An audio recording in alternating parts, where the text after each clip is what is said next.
Hello everyone, it's me, Rory Paddock for RacingDaily.com. It is Monday, the 17th of March, 2025, and I have 9 horses that I'm going to be taking a look at this afternoon. Obviously, with it being a Monday, anything can happen. It's tentative selections. How I've ended up with a shortlist of 9, I do not know. But grab a pen, grab a piece of paper, and don't miss out. I'm going to be backing all 9 of these selections in trebles and upwards. Each way, that'll be. And I'm also going to be doing an additional place only bet, which would be 7-fold, 8-fold, and the 9-fold accumulator, which pays just under 75 to 1. So without further ado, let's get stuck into it.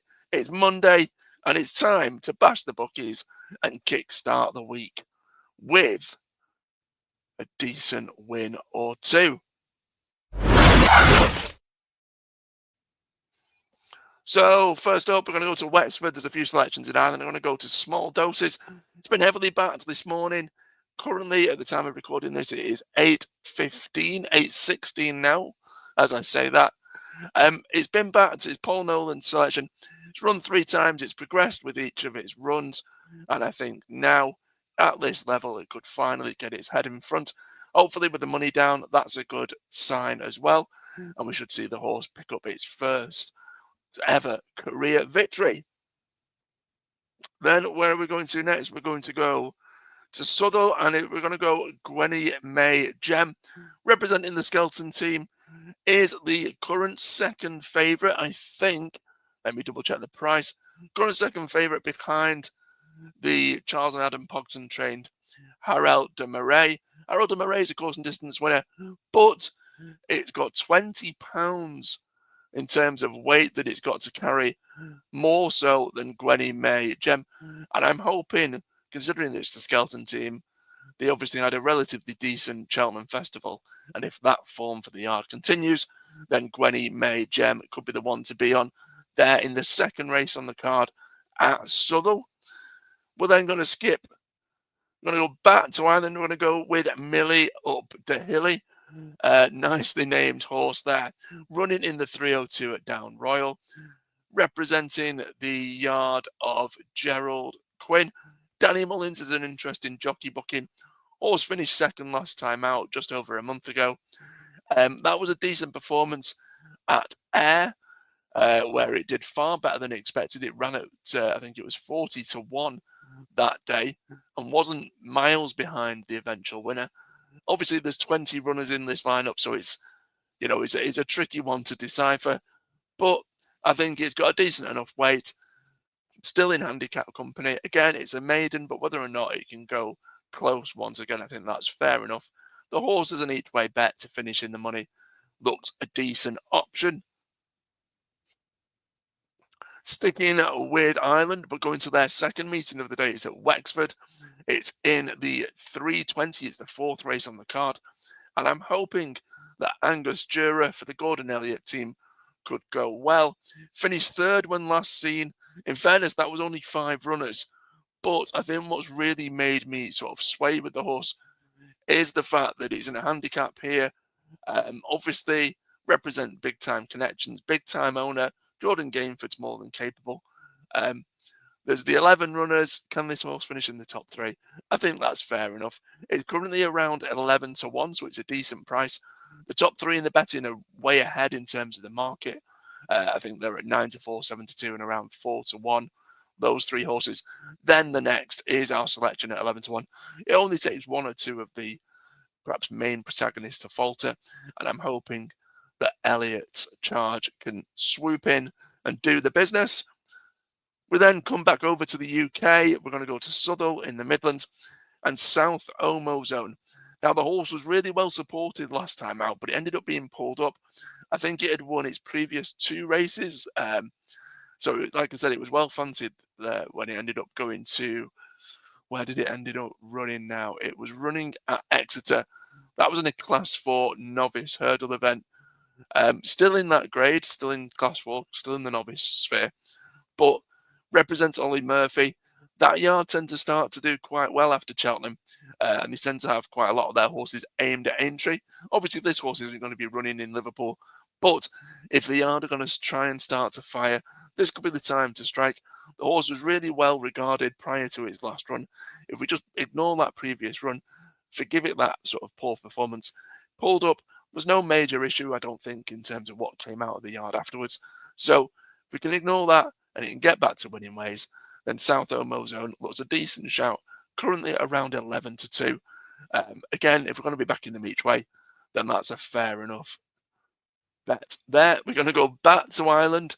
We're going to go there for the 4:47. It's the penultimate race on the card over at Down Royal. It's a hunter chase.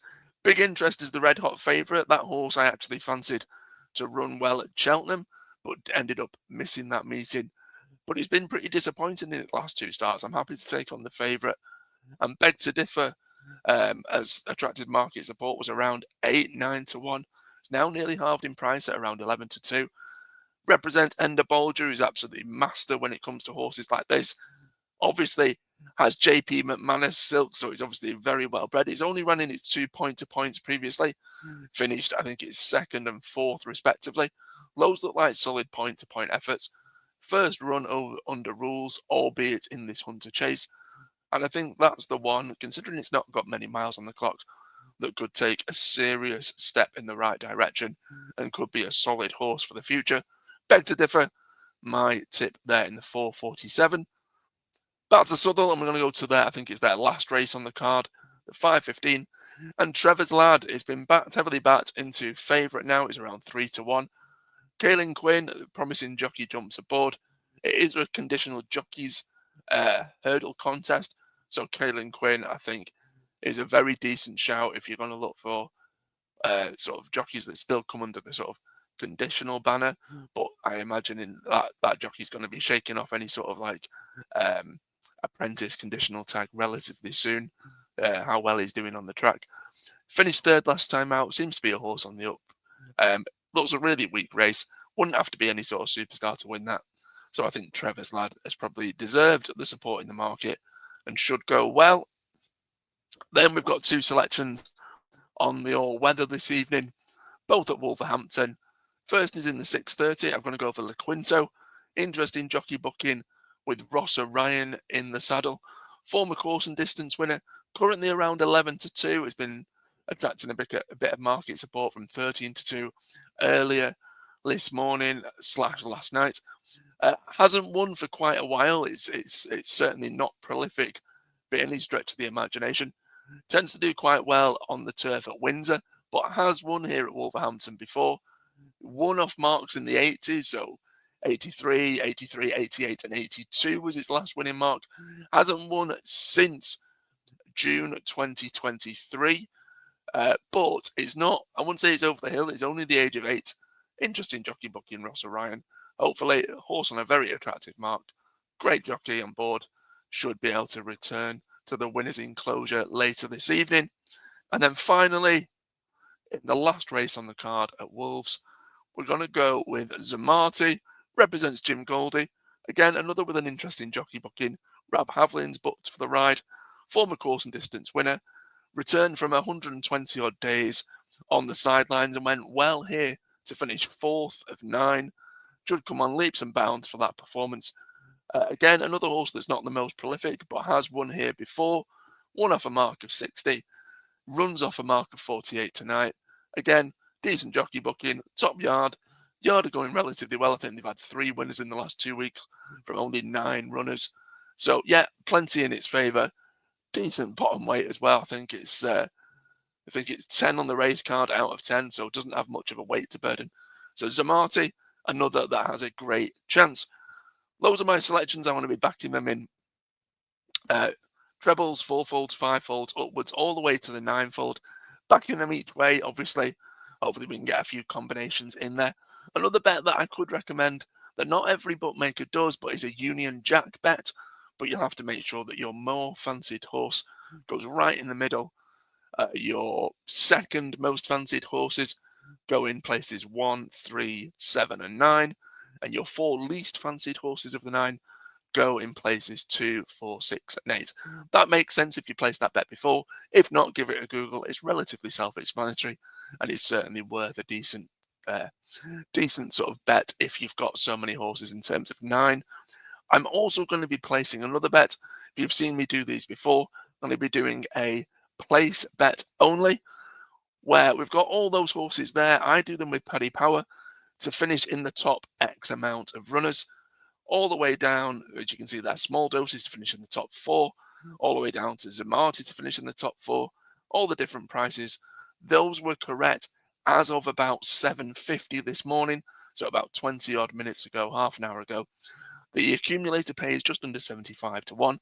I'm going to be backing those in 7-folds, 8-folds, and the 9-fold accumulator to hopefully bring about a bit of luck this Monday and to kick start the week in the right way.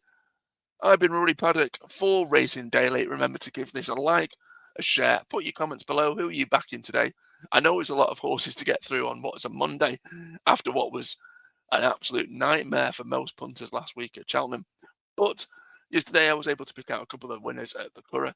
Hopefully we've got a little bit of money to play with and we can throw it at a few, well I say a few, a lot of darts this Monday. It's not going to be the norm. I'm not going to have this much of a shortlist normally, but be absolutely kicking myself if I narrowed that shortlist of 9 down to say 3. You know what would happen? The other 6 would win. The 3 I put up would all fail miserably, and I'd be absolutely crying my eyes out.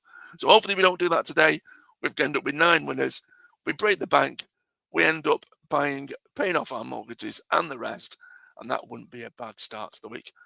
Thanks for watching. Remember, fingers crossed, touch wood, and good luck if you follow.